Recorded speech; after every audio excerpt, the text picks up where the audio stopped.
Farm Food Facts, where every farmer, every acre, and every voice matter. Welcome to Farm Food Facts for Wednesday, April 29th, 2020. I'm your host, Phil Lempert. Every farmer, rancher, retailer, and consumer is faced with one of the most serious epidemics in our lives. Many of our farmers are in the fields right now preparing their crops for spring. We're also seeing extraordinary efforts from our farmers and our ranchers, everybody across the supply chain working together and coordinating their efforts to fill that supply chain, and their supermarket shelves are filling up. Tim Glenn, Chief Commercial Officer for Corteva, is with us today to talk about how the ag sector is coping with COVID-19. This week's kudos and hashtag virtual high five goes to the United Food and Commercial Workers Union that represents over 1.3 million supermarket employees for calling that every supermarket worker be supplied with protective masks and gloves, having customers be required to wear masks in grocery stores and to limit the people allowed in stores at one time to be limited to 20 to 30% of capacity in order to make it easier to enforce social distancing.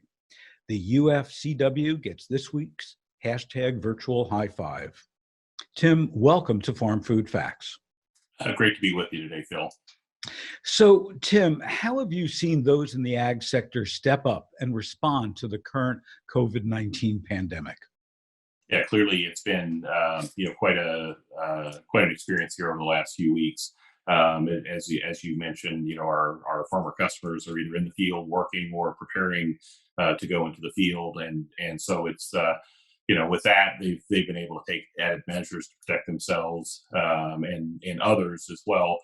Like social distancing and taking special care to use good hygiene. So, our at the production level, farmers are prepared. For those of us who are serving farmers, it's obviously put a lot of pressure on us to make sure that we had the products and services in place that they are counting on, and to be able to do it maybe in a little bit different way than we typically have. Obviously, less face-to-face contact and respecting some of the practices that we've got to put in place now.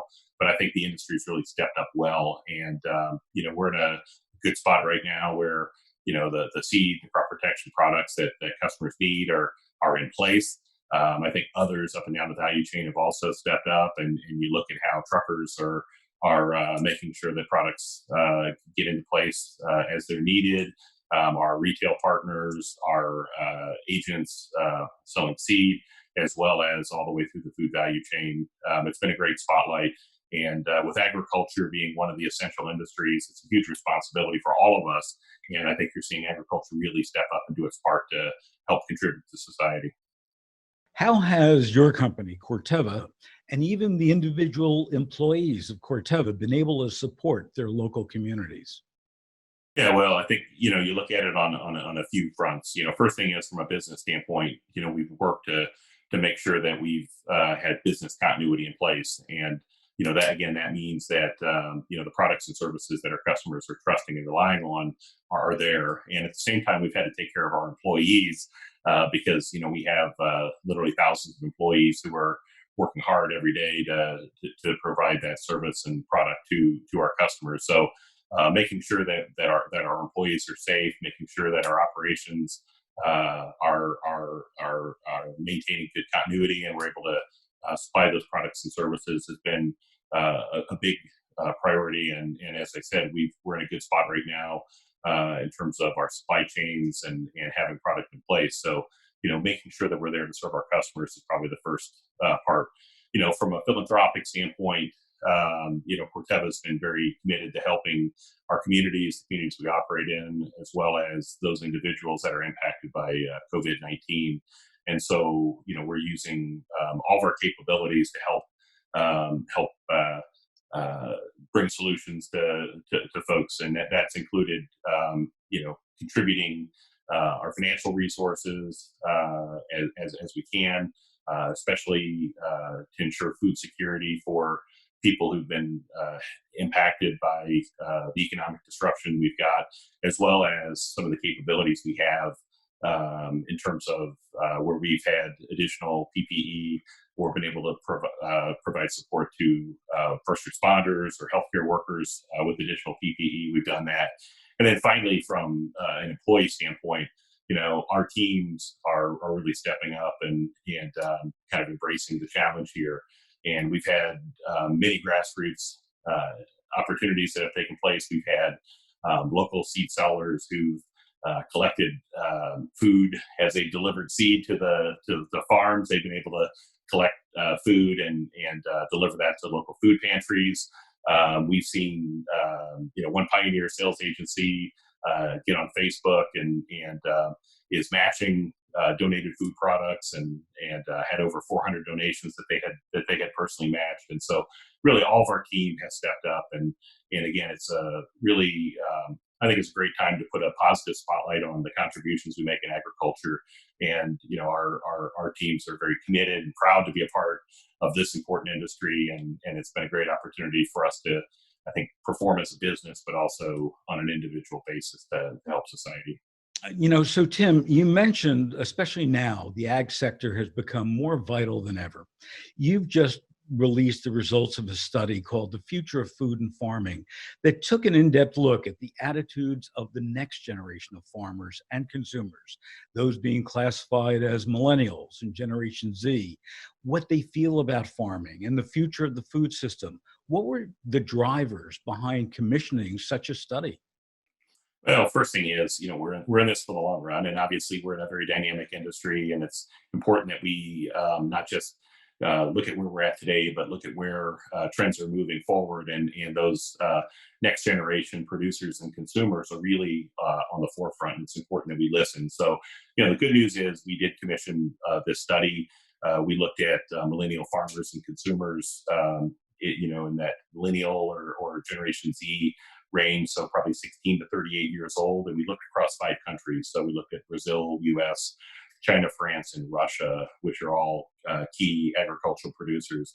And the good news is that, the attitudes are that our food system is strong and stable today, but that next generation is really interested in and concerned about some aspects of what the future of food production looks like. And so it was important that we get that perspective. So share with us some of those learnings. What did you learn that maybe you didn't expect?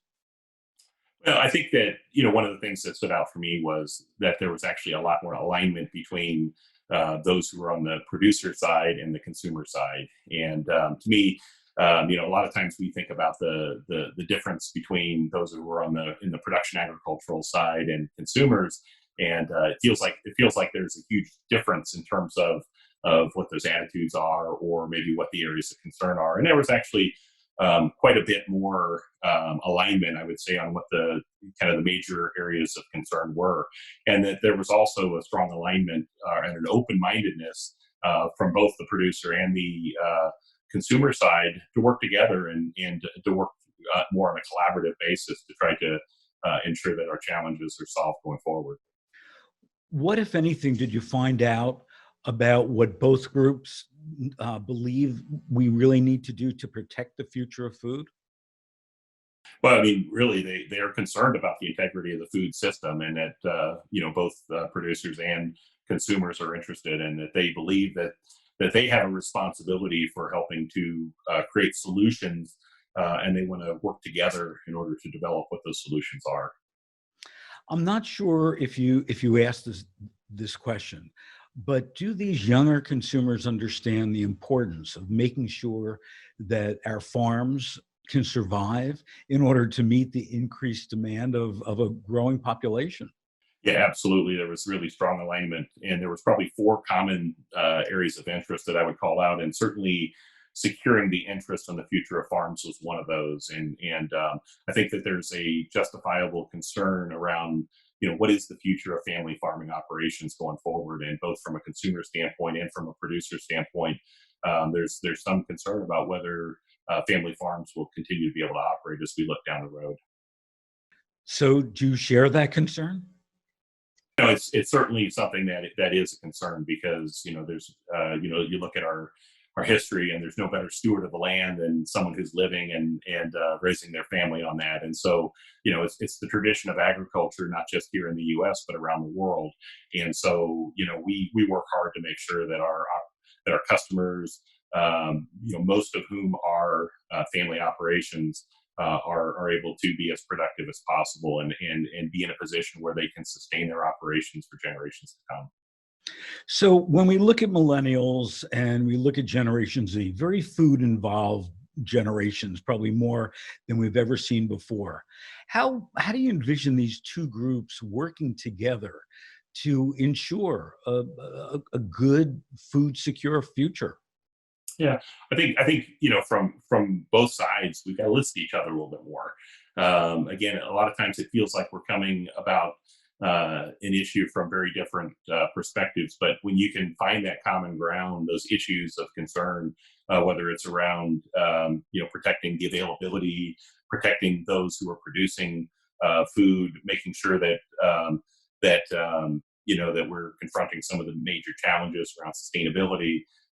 It's really important that we work in a collaborative way and make sure that both sides have a voice in this. So, we in agriculture can't just operate with a deaf ear to those who are further up the food chain. From a production ag standpoint, we have a responsibility to make sure that we're listening to those who are going to be consuming our products. And from a consumer standpoint, we need to ensure that there's a level of transparency so that they understand the great steps we're taking towards sustainability, that they understand the technologies that we utilize in terms of production of food, and also the processes that we use throughout the food chain. So I think that there's an opportunity for both sides. And I look at communication and collaboration being absolutely key here because there are more points of common interest here than difference. And what we have to do is make sure that we're sharing information freely and that we're engaging in that conversation versus kind of locking ourselves in our own corners.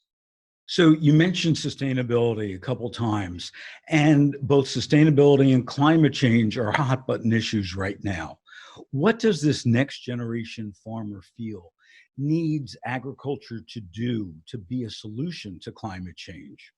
Yeah, both consumers and farmers, they want to work together to find solutions that that ensure that we've got readily available food, that we've got technology available to help produce it in an efficient way, in a high quality way, and that we are addressing questions around impact on climate or sustainability. And so, both want to work, or both sides are saying that they want to live in a world where they don't have to choose between the environment and having enough to eat. And so, there's a lot of common interest there. There's an open mindedness to the science and technology that's absolutely necessary to continue to drive productivity. And that's where companies like us come in and bringing solutions that help balance that what seems like a gap at times between productivity and sustainability. And products like Rinskor, which is a new rice herbicide that recently won the Green Chemistry Award, is a great example of bringing a product that meets that farmer's need to go out and deal with very difficult weed control issues, and at the same time is doing it in a very environmentally responsible way, and is a major step forward from technologies that have been used in the past. What do these people that you surveyed feel is the biggest threats to food from climate change? And did they give you any suggestions about what could be done to combat it? I'm not sure that we got into absolute suggestions around combating it, but I think that there's an open-mindedness to having technology being a part of it, and I think that's a big deal. I mean, I look at the challenges. My career is relatively short in the history of agriculture. I'm, my 32nd year working in the industry, but I look at the practices we employ today versus what we would have done back in the late 1980s when I would have joined the industry, and most of those have been driven by technology. And I think that there's an open mindedness that technology is going to be a big part of the solution that's going to help deal with some of these great challenges. So, we've got to continue to push forward. We got to continue to challenge ourselves, and we can't turn a deaf ear to what those challenges are. And I think that continued drive forward and developing solutions that are going to help balance that need to drive productivity at the farm gate level, as well as do it in a much more sustainable way. That's going to be a big part of our path forward. So when you review this survey and the results from it, what was the one big wow that when you saw it, you said, I never knew that. I never thought about it. And a light bulb went off in your head. I guess it struck me personally that there was such a question about what the future of food was going to look like and whether we'd be able to produce enough to help meet the needs of what's an ever increasing consumption of the world.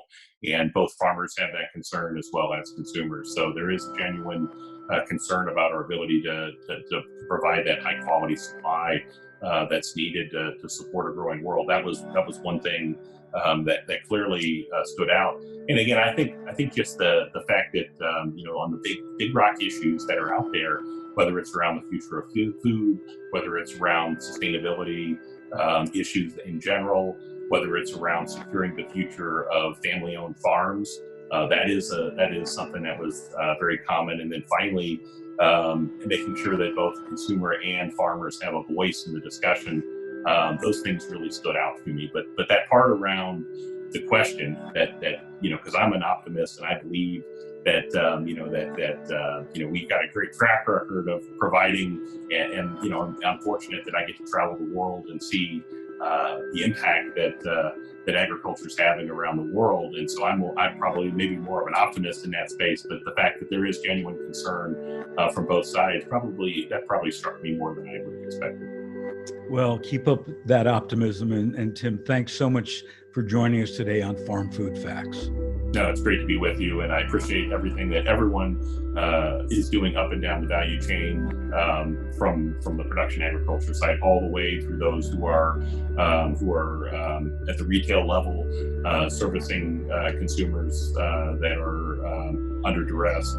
It's a challenging time. Every year, it seems like we have different challenges in agriculture, and this is certainly one of them. But I just want to take the time to thank you for bringing focus to the issue, and certainly hope that everyone appreciates everyone up and down the value chain, because we are playing a valuable service to all Americans right now, and I think some folks are probably not recognized appropriately. So just want to say thank you to everyone who's contributing to serve society. Well said, and thank you. Thank you very much, Phil. Thanks for listening to today's podcast episode. For more information on all things food and agriculture, please visit us at usfarmersandranchers.org. Also, be sure to look for us on Facebook at US Farmers and Ranchers or on Twitter at USFRA. Until next time.